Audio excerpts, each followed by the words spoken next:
Isso aqui é uma função built-in, ela já vem implementada para você. Você consegue chamar ela diretamente dessa maneira aqui.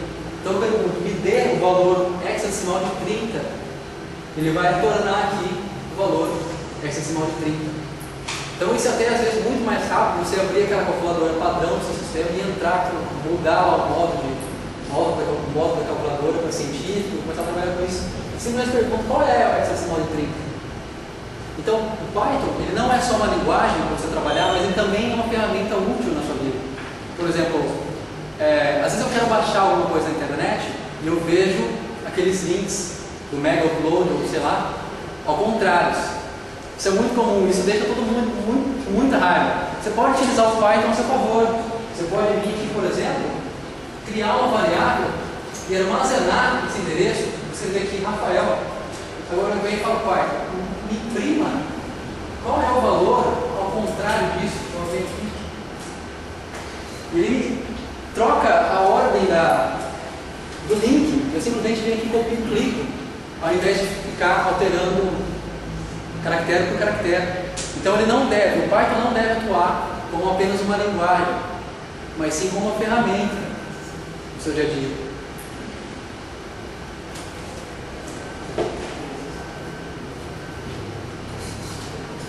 Números complexos. Parte real mais a parte imaginária. Onde a parte imaginária você precisa definir por meio da letra J, tanto minúsculo quanto maiúsculo, não faz diferença. Você pode criar também, através da função complex, que também é da built-in, você consegue chamar isso diretamente para a standard line.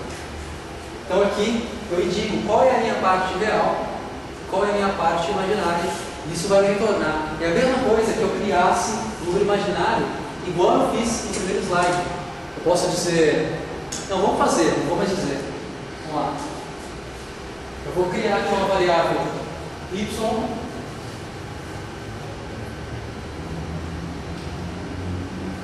Eu vou dizer, a parte real desse número complexo é 30, mais a parte imaginária, que é 20.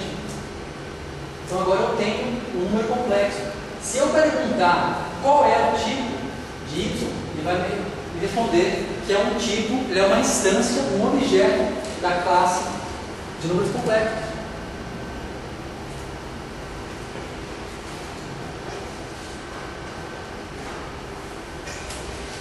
Veja, agora que eu tenho definido o número complexo para A, eu posso perguntar de A, qual é a minha parte imaginária?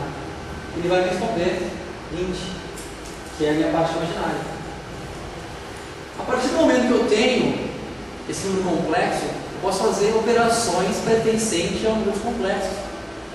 Então eu posso pegar o meu número complexo e somar diretamente com uma outra instância da classe de números complexos.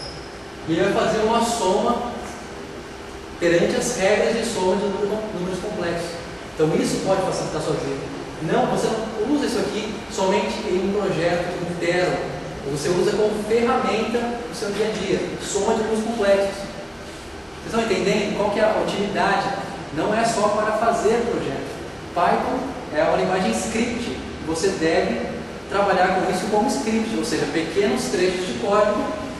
Lógico que devido à orientação objeto, coisas do gênero, módulo, você consegue fazer programas maiores com Python. Mas ele não é com foco nisso. Ele é uma linguagem general purpose, você pode utilizar para qualquer coisa. Ele foi feito para ser assim. Formatação de valores. Aqui é uma breve, não vou falar muito sobre isso, é apenas isso aqui. A gente vai ver mais para frente. Mas eu posso adiantar algumas coisas. Por exemplo, se eu venho aqui e digo, bom, imprimo o valor que está aqui entre aspas. E esse conteúdo é valor igual a porcentagem F, igual ao printf do C, onde aqui eu defino o tipo de saída. A partir do momento que eu fechei as minhas aspas, eu não estou trabalhando mais como delimitador, com a formatação em si, mas agora eu passo a passar os parâmetros que vão encaixar esses espaços. Então veja, eu quero que esse valor entre no lugar dessa marcação. Então eu coloco porcentagem, isso indica que agora eu vou indicar os parâmetros. E eu passo simplesmente meu parâmetro e ele vai entrar no lugar de porcentagem F. Se eu tenho mais de um valor, como por exemplo aqui, eu simplesmente indico esses valores, coloco a porcentagem, isso indica que agora eu vou passar os meus parâmetros e eu passo uma tupla. Uma tupla ela é mutável, você consegue alterar a ordem dos valores. Então ele vai atribuir 10 para A, né, igual a 10, B 20 e C 30. Então preste atenção porque se eu tenho mais de um valor na minha marcação, eu preciso passar isso aqui como uma tupla. Mas se eu tenho apenas um valor, eu posso passar diretamente. Outra coisa é a definição de casas decimais depois da vírgula. Nem sempre eu quero um número desse tamanho. Eu posso ter uma formatação de precisão. E a minha precisão nesse exemplo é 2. Então eu digo, bom, essa é a minha variável, eu quero nessa posição com precisão depois da vírgula 2. Então eu venho aqui e indico ponto 2 depois do porcentagem e antes do tipo ele vai imprimir para mim esse valor com precisão 2. Perfeito? Veja, agora eu quero trabalhar com strings. Eu troco o meu tipo simples, aqui era float, aqui eu vou trabalhar com strings e eu passo uma string. Veja que aqui eu passei com aspas. Por quê? Para transformar isso aqui em string. Se eu não passasse com aspas, ele ia dizer que a variável Rafael não existe. Então preste atenção nisso aqui. Operadores. Esse operador ele é muito interessante e ele causa muitas confusões. A gente tem duas versões dele, para a família 2.x e para a família 3.x. O que ele faz nada mais é do que retirar a sobra. Então veja, no Python 3.x, se eu mando a divisão de 10 por 4, ele retornaria 2.5, que é a divisão de 10 por 4. Porém, se eu passo utilizando esse operador, ele me remove o ponto 5. Eu falo, bom, me dê só a divisão inteira. Ele vai remover o ponto 5. Mas, a gente tem algumas diferenças na versão 2. Porque a divisão por inteiro 2, ela é totalmente diferente da divisão por inteiro do 3. Uma simples divisão como essa, tem muita diferença entre as famílias. Então, ó, se no Python 2.x eu mando dividir 10 por 4, ele vai me retornar por padrão a divisão inteira, igual no C. Mas, se eu faço o mesmo processo no Python 3, na família 3, ele vai me retornar com precisão. Não é uma divisão inteira. Então, se você faz um projeto, você precisa migrar esse projeto para o Python 3, para a família do Python 3.x, você vai ter problemas, porque os resultados das contas vão dar diferença. Concorda? Então, isso pode quebrar o seu software.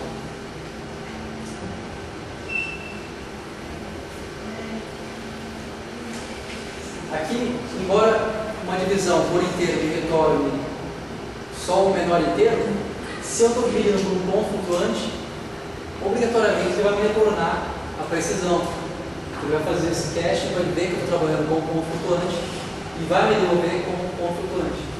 Então as principais diferenças são: na versão 3 ele vai manter o resto e vai me indicar. Eu posso cortar o resto com esse operador.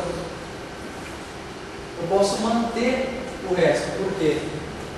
Porque agora, nessa minha versão, ele não tira o final, igual essa.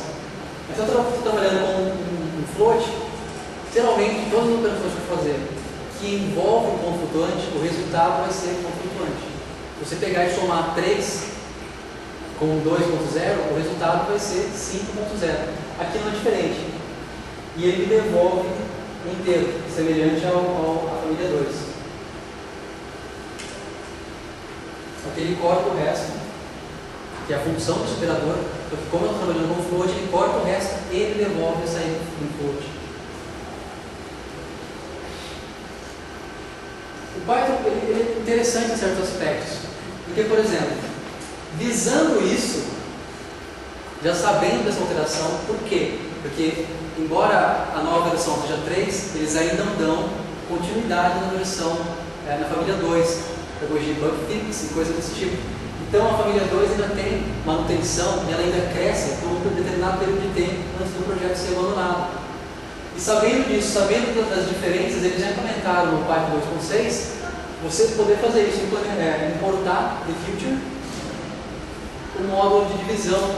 Então, se você faz isso, o seu Python 2.6 trabalha em termos de divisão como o Python 3.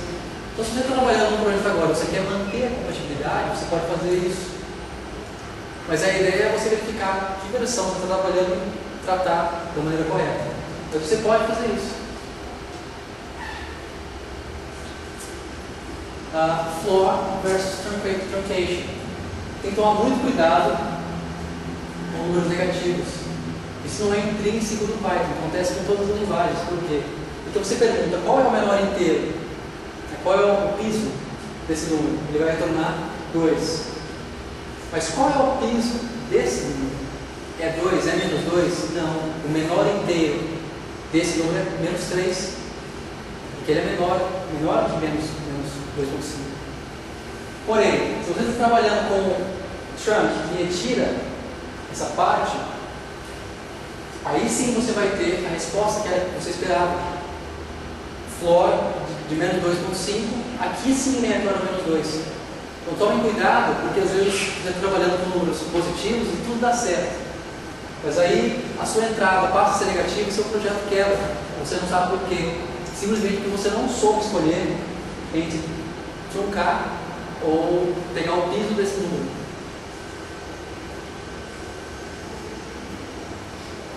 Operações iguais, que seriam operações bit a bit. Se eu defino o valor de 1 para x e eu trabalho de uma maneira bitwise nesse 1, ele vai interpretar esse 1 como sendo realmente o valor nominal. Agora veja, se eu falo de x, ande 2 casas para a esquerda. Então, se eu estou trabalhando com bitwise, operações bitwise, e eu mando andar 2 casas para a esquerda de x, e x é esse valor binário, ele vai andar 2 casas para a esquerda, o 1 vai parar aqui, na segunda posição, concorda? E a segunda posição não é a que significa o valor 4? Então, se eu defino que x igual a 1, faço essa operação de andar 2 à esquerda, ele vai andar seguindo os princípios binários. Eu posso fazer uma operação novo. Eu tenho que o meu valor de x é 1, como anteriormente. Eu falo, bom, isso ou isso.